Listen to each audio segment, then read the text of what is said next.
Before we begin the story, I want to give a big thank you to Google Eyes 93 for allowing me to use their story.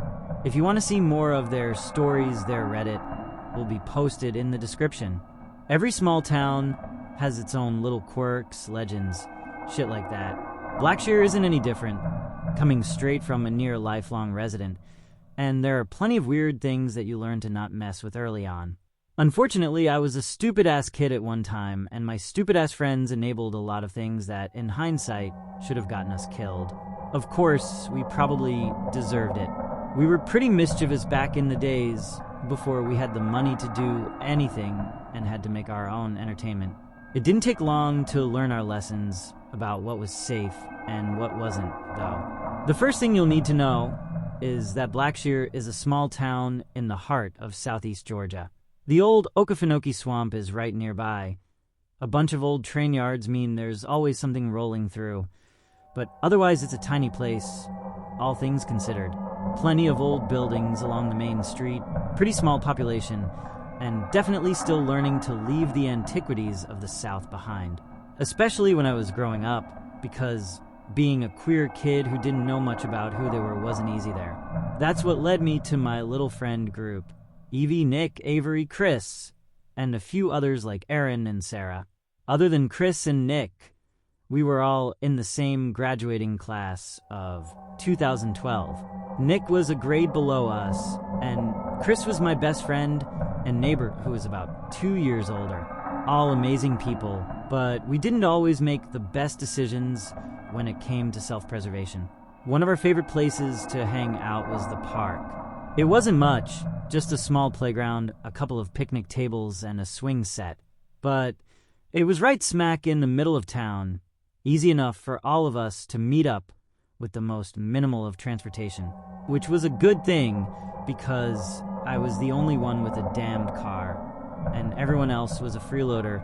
Nonetheless, every Friday after school got out, and even after graduating, we would all meet up to just shoot the shit and let off steam from the week. Then we would figure out where to go from there, often staying out until the morning hours despite having work the next day. Right next to the park is one of the town's most famous landmarks, the old hanging jail. That's what everyone called it, at least.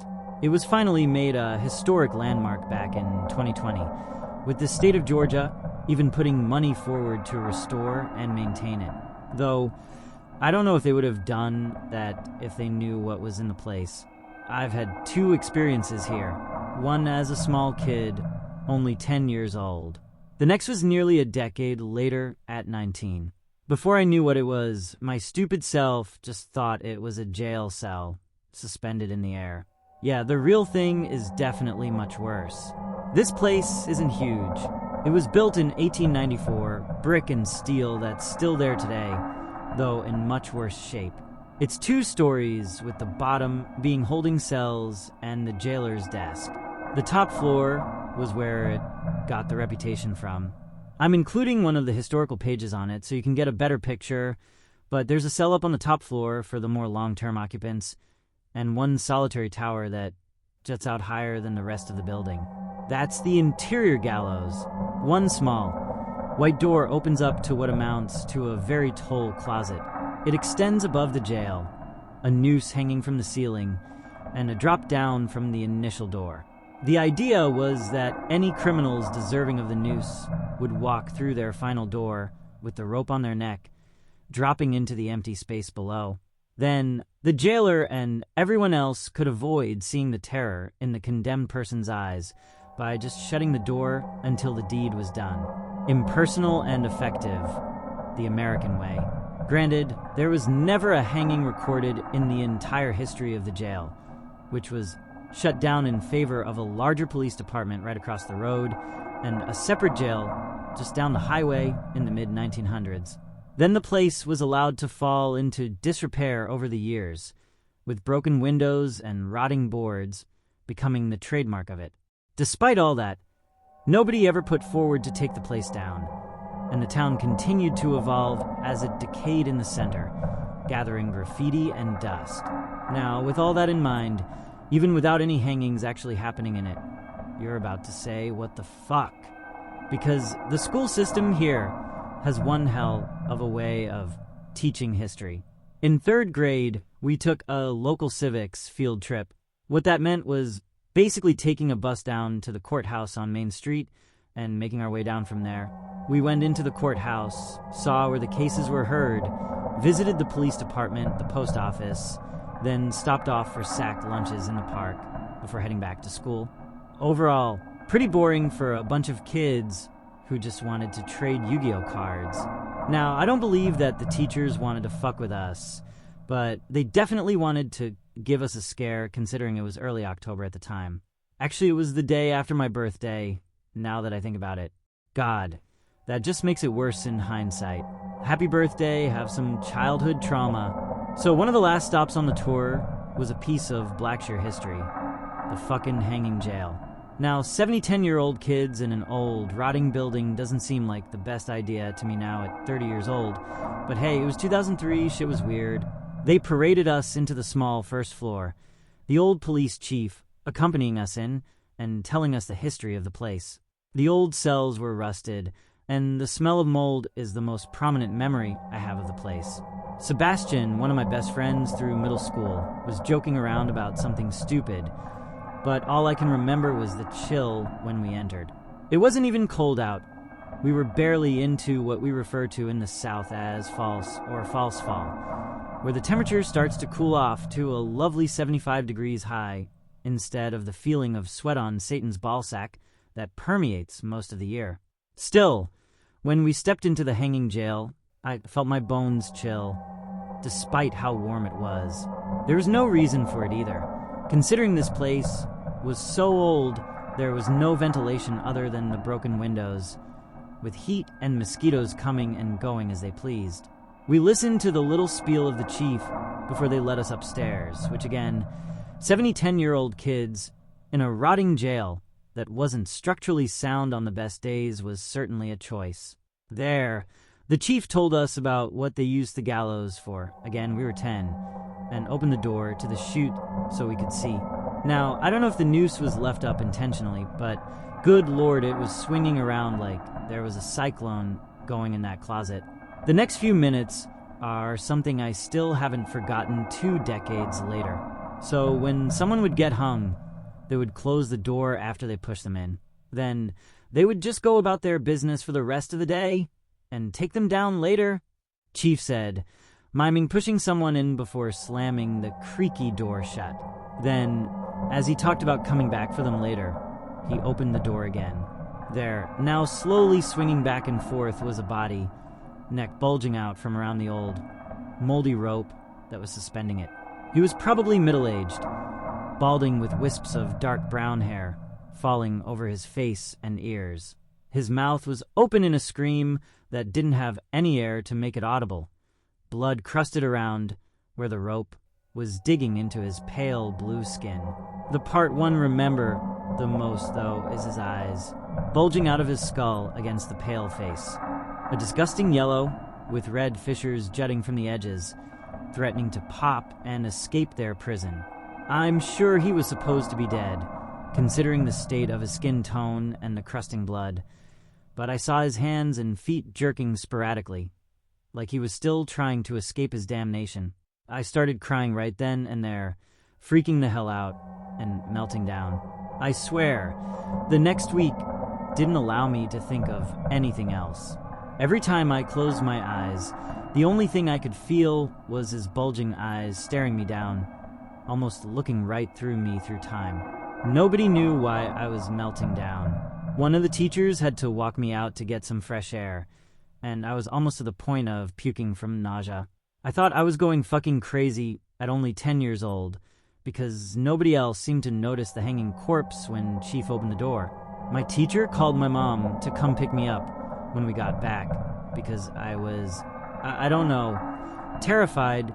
Doesn't even seem to do it real justice when it comes to how I felt in the moment. I told my mom about what I saw, and she just shrugged it off as an overactive imagination. Not that she was happy about the school taking us in there in the first place, though.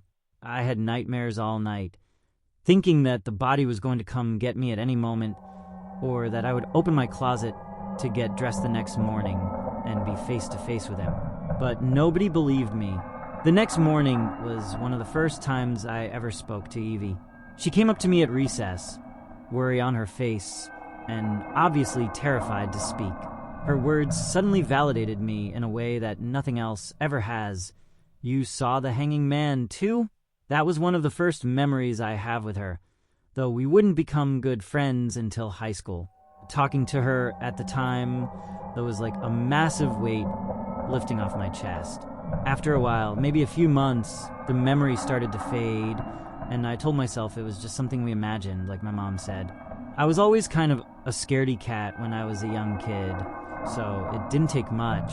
Of course, we would later find out that much of why I was scared was a delightful mix of autism and extreme anxiety, but mental health care in the early 2000s rural South wasn't ready for that. My grandma's church praying for me didn't do much to help. Fast forward 10 years, and Evie is basically my other half, like the scene from SpongeBob where he shows him and Squidward fused together, like brothers, only closer. She was one of my few friends that stuck by me when the church group. I was ostracized me over some issues with a girlfriend at the time, who then went on to just ghost me before I saw her making out with another guy in the hall. That's a whole different story, not meant for here, though. You think Catholic excommunication is bad? Try sinning as a Southern Baptist. So now it's a humid summer night. We're hanging out at the park like usual, though it's only Evie, Nick, and myself this time. Evie and I had just graduated, and we're listening to Nick tell us about how our AP biology teacher taught his class how to make moonshine the other day. Considering he got inspired by Breaking Bad and taught us how to, theoretically, make meth the year before, it's an improvement. Anyway, we decided to fuck with one of our friends, Haley, who lived right next to the park.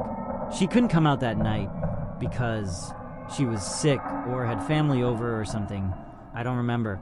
We were close enough to access her Wi-Fi, including the wireless printer she kept in her room. Being shithead teenagers, we connected with one of our phones, typing out messages in our notes apps before firing them off to her printer.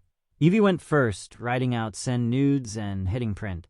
Nick got a very confused call from Haley literally seconds later, telling him all about how her printer suddenly went off. Then we started sending all the nonsensical shit we could think of. This was 2013, and early memes were in full effect, so we sent a few troll faces, some I see you, and you mad memes too. We thought we were fucking hilarious, okay? Except Nick couldn't keep a cover for shit and started laughing as Haley was beginning to go crazy on the phone. At this point, I don't think she was even worried so much as angry at how much ink was being used. Nick spilled, saying that it was just us fucking with her and that she needs to put a password on her Wi-Fi. We all had a good laugh, thinking that was the end of the shenanigans since it was getting close to midnight. Then we saw the lights. There was a flickering light going off on the top floor of the hanging jail. Dim, but consistently flickering like the bulb was on its last legs. Considering the electrical in the place hadn't been messed with since, well, before it closed down, there was no way it should have been on. Again, I would like to reiterate, we were all what would be considered honor students at the small school we attended. Granted, we were still fucking stupid. It became a dare/test of bravery almost immediately, with Nick and I both curious about what it was while Evie was saying we should nope out of there immediately. In the end, peer pressure won. The door to the jail wasn't locked, if only because the deadbolt on it was so rusted it had crumbled off long ago. Now it was held closed by a bungee cord and a prayer, assuming that nobody was going to break into the old place. Not a bad strategy, because why the hell would anyone want to break into this place? Dumbass kids, that's who. Evie and I told Nick about what we saw as kids, but ever the skeptic, he brushed it off as just us being too easily terrified. Ironic, considering I write horror for a living now, but he wasn't really wrong. Evie refused to go in, instead staying on lookout in the park to text us if anyone might be coming around. As we paused before the door, both taking a deep breath, I could tell Nick was just as anxious as I was, despite his act. The bottom floor was dark, with only the flickering light coming down from the small, twisting staircase to cast eerie shadows. There was a desk still in the corner, small lamp on it shattered across the floor. A window nearby was boarded, and one lone street lamp outside put a beam of light right through onto the lattice cell bars. Despite the deep layers of rust on them, it was like they were shining in the dim light, pristine as the day they were forged. Light was still flickering from upstairs, and we cautiously went up the creaking, fragile stairs one by one. Every step made me feel like I was going to fall through the rotten boards, waiting to get dragged down to whatever dark hell might be lurking below us. As we got closer to the top, the flickering light suddenly went dark, plunging us into darkness. Both of us pulled phones out, turning flashlights on, and feeling like we should run at any moment. Of course, that's when things started to go wrong. We got the text from Evie. "Cops here. Don't come out." Fuck. I heard Nick swear in front of me. "You're the one that's going to only get juvenile charges if we get caught. Shut up." I hissed back. There wasn't any getting around it. We had to turn our flashlights off and just hope for the best. From where we were near the top of the steps, there was more light coming in from outside. The moon was full too, and despite cloud cover, it would shine right through the back windows at some points, illuminating the door to the gallows. My breath caught in my throat, a noose of anxiety making me almost choke.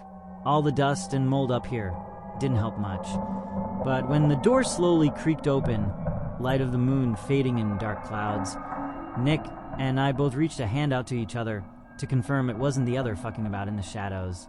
It seemed like the creak went on for hours, every single second building dread as the inner room of the gallows was invisible, shrouded in a void of darkness. "Ross," Nick said, his voice shaky under his breath. "What the hell is doing that?" "I don't fucking know," I said back, the creak now getting louder, more high-pitched, like a scream from the depths of hell. Suddenly the moon was back out, casting silver beams into the gallows, illuminating the horror inside. The entire thing was crowded with bodies, each hanging from its own noose up on the ceiling. Those bulging, yellow and red eyes drilled into us from every single one, all of them staring us down in their dying breaths. Some were reaching out hands toward us, as if begging for help, while others were trying to use the bodies around them as leverage, desperately trying to clamber over their fellow condemned to save themselves. I saw dozens of different people in there, but all had the same look of terror, seeing death come for them. Suddenly a light began to glow from the gallows pit, orange embers becoming a raging inferno in just seconds. As the door was swung open to hit the wall, behind it from the force of the flames, Nick and I stood there, frozen in place. The heat from the pyre should have been enough to get us to run, and I don't know how the place didn't immediately catch fire completely. Then, from below, where the fires were emanating, hands emerged, pulling the bodies down like fruit being plucked off the tree. Some had the noose break, suddenly becoming free as they were dragged down by a new terror. Others were beheaded, the force of the rope's tension pulling their head right off as they were pulled down. I swear I heard a pop as some of them came apart, spines separating from the rest of the skeleton as the heads toppled off after their now falling bodies. Then as quickly as it began, the door slammed back closed, not a hint of any flame or bodies. We tore ass out of there, tripping down the steps over each other in a mad rush to the door. My leg went through the last step, twisting my ankle, but luckily not breaking it. When we burst out into the humid night air, soaked in cold sweat that chilled us to the bone, there was a cop car parked right in front of us. Think F-U-C-K, it was one of the cops we knew, and one that was relatively chill to our stupid teenage bullshit. He could definitely tell that we had been through something, because Nick and I were tripping over words, telling him the story of nooses, flames, and ghosts. It's honestly a wonder he didn't take us in on suspicion of being totally wasted, even though we were stone cold sober and had no way of buying alcohol. In the end, he just told us to leave, making a note that we must have learned whatever lesson we needed in there. We would still hang out at the park, but from then on we would just avoid going within 20 feet of the damn building. On occasion, we would see the light flickering up top again, but Nick and I definitely knew better than to go back in. Evie learned her lesson years ago, same time I should have, and had this air of I told you so for months afterward. None of the others believed us, though. On 2 other occasions out there, we swear we saw people watching us from the 2nd floor, multiple crowded in each window as they glared down at us below. Those yellow, bulging eyes watched every move we made. Reminiscing like this has me remembering a lot. It's still something we talk about on the occasion when we can get together, usually over drinks though. My wife thinks we're just pulling her leg about it, but I swear to God we saw something really fucked up in there. I don't know if it was just bad energy attached to the place, or if there were actually some executions there that stayed off the books, but research has turned up next to nothing. Most everyone who was around when the place was still functioning is dead now, so it may be a mystery lost to time. I've got a few other stories about growing up in the area, but it's getting late now and my head hurts. If there's enough interest, though, I've had all kinds of crazy shit happen. A possible cryptid, theater ghosts, and a hitchhiker I definitely never should have picked up, just for the start. Childhood and my teen years were fucking wild. Thank you for watching. Make sure you like and subscribe.